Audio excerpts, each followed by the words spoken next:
Hello ছোট্ট বন্ধুরা, আশা করি তোমরা সবাই খুব ভালো আছো। আজকের পুরো ভিডিওটি মনোযোগ দিয়ে দেখার জন্য তোমাদের আমন্ত্রণ জানানো হলো, কারণ ভিডিওর মাঝে কিছু প্রশ্ন করা হবে। যারা সঠিক উত্তর দেবে তাদের নাম পরবর্তী ভিডিওতে প্রকাশ করা হবে। তো আর দেরি না করে চলো আজকের মজার ভিডিওটি শুরু করা যাক। রাতের আড্ডা বসেছে গ্রামের মোড়ে। কুকুরের ঘেউ ঘেউ মিলিয়ে যাচ্ছে দূরের বাঁশবাগানের ভেতরে। তোমরা জানো তো, ওই বাঁশবাগানে আজও অভাবে রাতের বেলায় ডাকে। ভয়ে রাতে ওই দিক দিয়ে কেউ যায় না। কাকা, এই যুগেও আবার এসব বিশ্বাস করেন নাকি? ডাক্তার সব বায়ুর খেলা। হ্যাঁ, আমিও তাই মনে করি। ভূত বলে কিছু নেই। তোমরা তরুণরা এসব নিয়ে ঠাট্টা করো, কিন্তু মনে রেখো, আমি ছোটবেলা থেকে এই গ্রামে আছি। কতজনকে দেখেছি ওখানে ঢুকে আর না ফেরত আসতে। তাহলে কাকা, যারা ফেরত আসেনি তাদের খোঁজ কে নিল? কই কেউ তো স্পষ্ট প্রমাণ আনলো না যে ভূত ধরেছে। ওই বাঁশবাগানের ভেতরে আমি একবার ঢুকেছিলাম। চাঁদের আলোয় দেখলাম এক সাদা শাড়ি পরা মেয়েকে, মুখ ঢাকা, চুল খোলা। হঠাৎ আমার নাম ধরে ডাকলো, রহিমা, রহিমা। আমি দৌড়ে পালিয়ে এসেছিলাম। সবাই কিছুক্ষণ চুপ হয়ে গেল।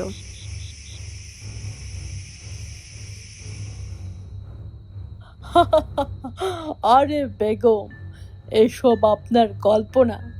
শুনে শুনে মনেও পড়তে পারে। না রমিজ, তুমি ভুল বলছো। 25 বছর আগে ওই বাঁশবাগানে এক মেয়েকে হত্যা করা হয়েছিল। তখন থেকে ওর আত্মা শান্তি পায় না। রাতের বেলাও ডাক দেয়, আর যে ওর ডাকে সাড়া দেয় সে আর ফিরে আসে না। মানে কেউ যদি ওর দিকে না যায় তাহলে বিপদ নেই। শোন, ওর ডাক অদ্ভুত, মনে হবে খুব চেনা, কারো কণ্ঠে ডাকছে। তখন মন অজান্তে টেনে নিয়ে যায়, বুঝতেই পারবে না কখন চলে গেছো। আচ্ছা, তাহলে আজ রাতে যদি আমরা সবাই মিলে যাই, দেখা যাক আসলেই কি হয়।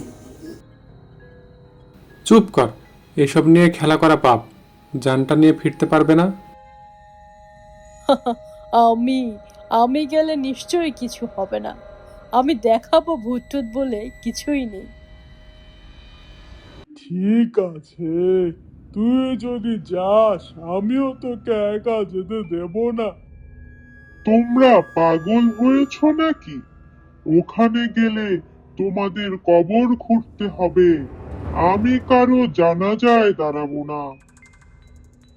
শোনো রমিজ, আমার চোখের সামনে আমি যা দেখেছি সেটা কল্পনাই নয়। ওর চোখে আগুনের মতো জ্বালা ছিল। তুমি গেলে তোমাকে আর ফেরানো যাবে না। আপনাদের সবার ভয় আমাকে আরো কৌতূহলী করে দিচ্ছে। আমি তো গ্রামের নাম রাখতে চাই ভূতহীন গদাইপুর। কাল রাতে আমি যাব। সবাই একে অপরের দিকে তাকালো। আমি তোর সঙ্গী হব, তুই একা গেলে তোর খবর থাকবে না। আল্লাহ, এদের কি করে থামাই।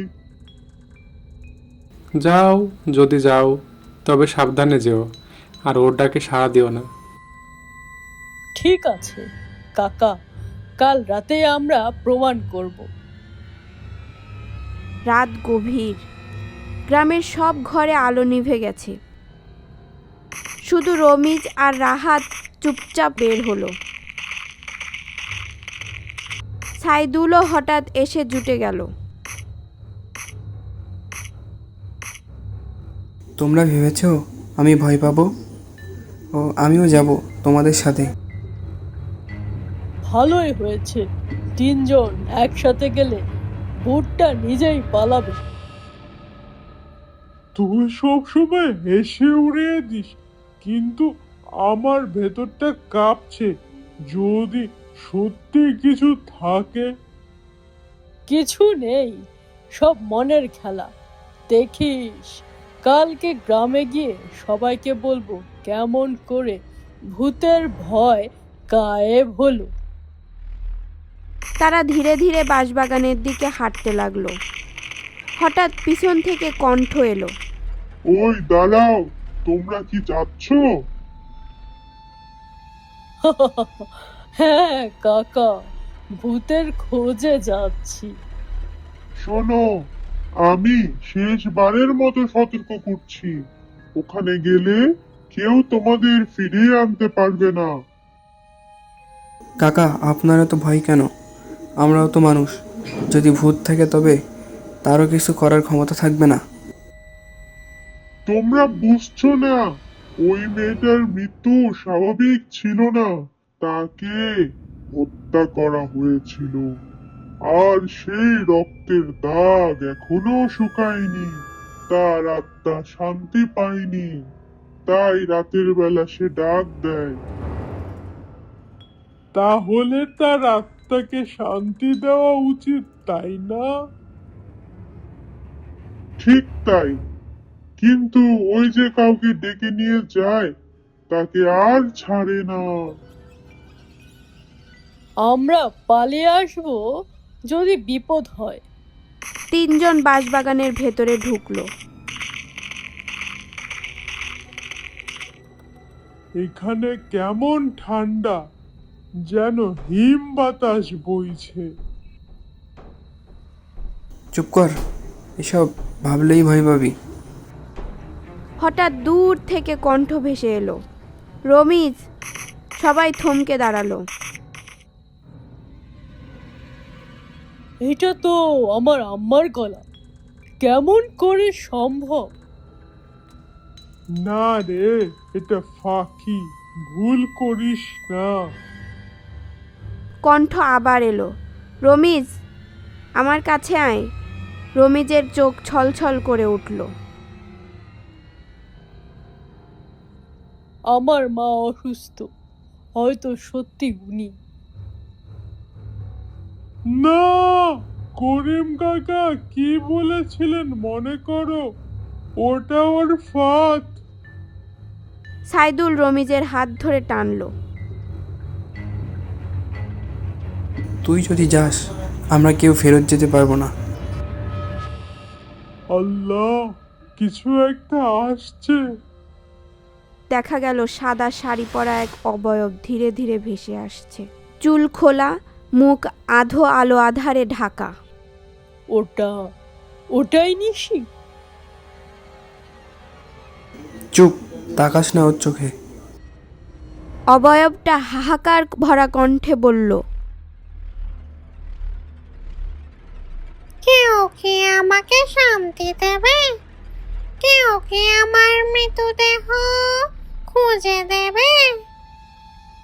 তিনজন একে অপরের দিকে তাকালো। ভয়ে কথা আটকে গেল গলায়। আমরা কি করব? তুমি বলো, কোথায় খুঁজতে হবে, আমরা সাহায্য করব। অবয়বটা কাছে এসে দাঁড়ালো। চারপাশে অন্ধকার, কেবল সাদা অবয়ব ভাসছে।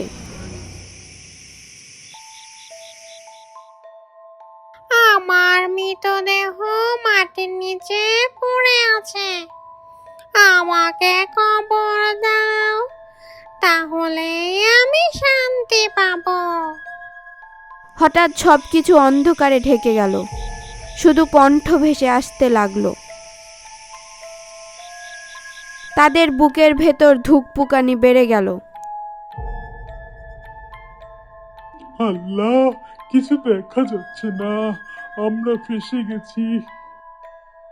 চুপ, ভয় পেলে চলবে না, দাঁড়া। অবয়বটা একেবারে তাদের সামনে দাঁড়িয়ে।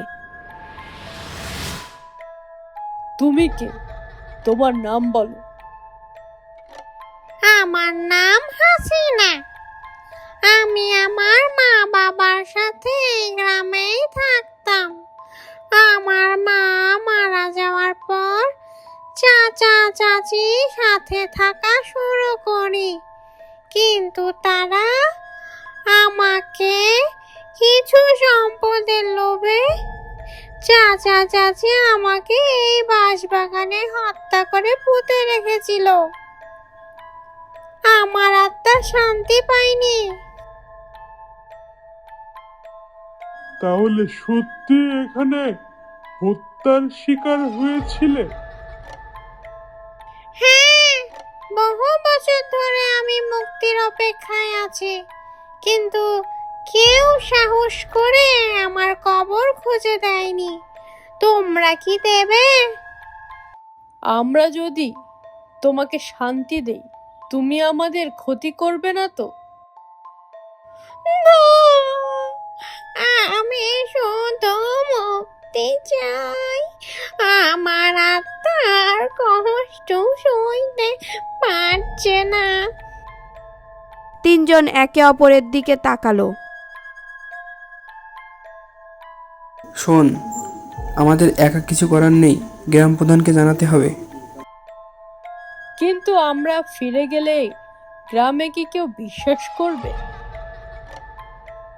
বিশ্বাস করুন আর নাই করুন, আমি আর ভেতরে থাকতে পারছি না। আমরা এখনই বের হব। তারা বাঁশবাগান থেকে দৌড়ে বেরিয়ে এলো। ভোরের আলো ফোটার আগে তারা গ্রাম প্রধান করিম কাকার বাড়ির সামনে দাঁড়ালো। আল্লাহ, তোমরা বেঁচে ফিরেছো। আমি ভেবেছিলাম আর পাবো না। কাকা, আমরা ওকে দেখেছি। ওর নাম হাসিনা। জানতাম, বহু বছর আগে এই হত্যার কথা শুনেছিলাম, কিন্তু প্রমাণ ছিল না। এখন বুঝলাম সত্যি। তাহলে আজ রাতে কি করা হবে? গ্রামের সবাইকে জানাতে হবে, কিন্তু ভোর না হলে লোকেরা বাইরে আসবে না। কিছুক্ষণ পর গফুর কাকা ও রহিমা বেগম এলেন। কি হয়েছে? তোমরা তো ভয় পেয়েছো কেন? কাকা, আমরা ওর সাথে কথা বলেছি। ও শান্তি চায়। আমি বলেছিলাম, আমি ওকে দেখেছি। আজ বুঝতে পারলাম আমি ভুল বলিনি। আমরা সবাই মিলে ওর মৃতদেহ খুঁজে বের করব, না হলে ও এই গ্রামকে ছাড়বে না। করিম কাকা মাথা নাড়লেন। ঠিক আছে, আজ রাতেই আমরা দল বেঁধে যাব, কোরআনের আয়াত নিয়ে যাব, ইনশাআল্লাহ ওকে মুক্তি দেব। কিন্তু যদি ও রাগ করে আমাদের ক্ষতি করে? না, যদি আমরা সত্যি সাহায্য করি ও শান্ত হবে। আমরা দোয়া পড়ব। তাহলে ঠিক হলো, আজ রাতে আমরা বাঁশ বাগান পরিষ্কার করব। গফুর কাকা দাঁত চেপে বললেন, বহু বছর ধরে অভিশাপ গ্রামকে ঘিরে রেখেছে, আজ সেটা শেষ করতে হবে। আলো ফোটার সাথে সাথে সবাই আলাদা আলাদা ঘরে গেল, কিন্তু সবার চোখে ঘুম এলো না। মাথার ভেতর কেবল ঘুরছিল সাদা শাড়ি পরা সেই অবয়বের মুখ। রাত নামতেই তারা আবার প্রস্তুত হলো।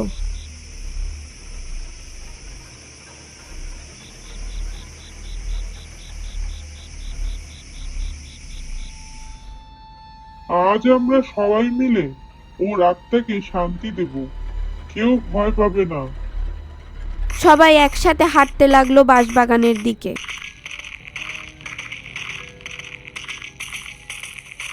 দূর থেকে শোনা গেল এক দীর্ঘ হাহাকার।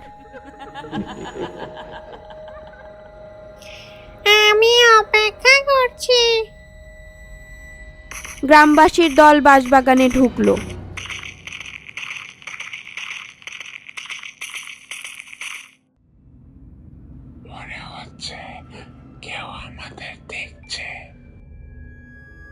চুপ কর, ভয় পেলে চলবে না, সবাই একসাথে থাক। হঠাৎ বাঁশের ভেতর থেকে কণ্ঠ ভেসে এলো। কেন এলে তোমরা? সাদা শাড়ি পরা অবয়ব ভেসে উঠল, চুল এলোমেলো, চোখে আগুনের মতো লাল জ্যোতি। হাসনা, আমরা তোমাকে মুক্তি দিতে এসেছি। তোমরা পারবে? এতদিন কেউ পারেনি। হ্যাঁ, আমরা সবাই মিলে আজ তোমার মৃতদেহ খুঁজে বের করব। আল্লাহর নামে প্রতিজ্ঞা করছি। অবয়বটা হাহাকার করে কেঁদে উঠল। অবয়ব হাত তুলে বাঁশবাগানের এক কোণে দেখালো। ওখানেই আমাকে পুঁতে রেখেছিল। সবাই দৌড়ে গিয়ে মাটি খুঁড়তে লাগলো। কিছুক্ষণের মধ্যেই বেরিয়ে এলো মৃতদেহটি। এগুলো নিশ্চয়ই হাসনার দেহ। হ্যাঁ, আজ এতদিন পরে সত্যি প্রকাশ পেল।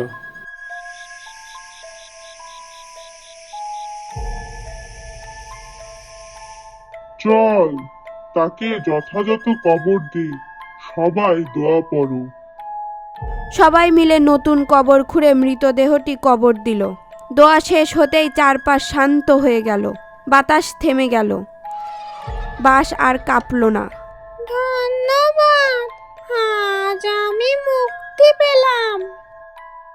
সাদা অবয়বটা ধীরে ধীরে আলোর কণায় মিলিয়ে গেল। সবাই স্তব্ধ দাঁড়িয়ে রইল। আমি ভেবেছিলাম ভূত বলে কিছু নেই, আজ বুঝলাম অন্যায় কখনো চাপা থাকে না। হ্যাঁ, আর অশান্ত আত্মা শান্তি চায়, আমরা সেটাই করলাম। এখন থেকে বাঁশবাগান আমাদের আর ভয় দেখাবে না। আজ আমাদের গ্রাম অভিশাপ মুক্ত হলো। এই শিক্ষা মনে রেখো, কারো প্রতি অন্যায় করলে তার প্রতিশোধ একদিন নিতেই হবে। ভোরের আলো ফোটার সাথে সাথে তারা সবাই বাঁশবাগান থেকে বেরিয়ে এলো। আজ থেকে এই বাঁশবাগানকে আর কেউ ভূতের বাঁশবাগান বলবে না। এখন থেকে নাম হবে শান্তির বাঁশবাগান।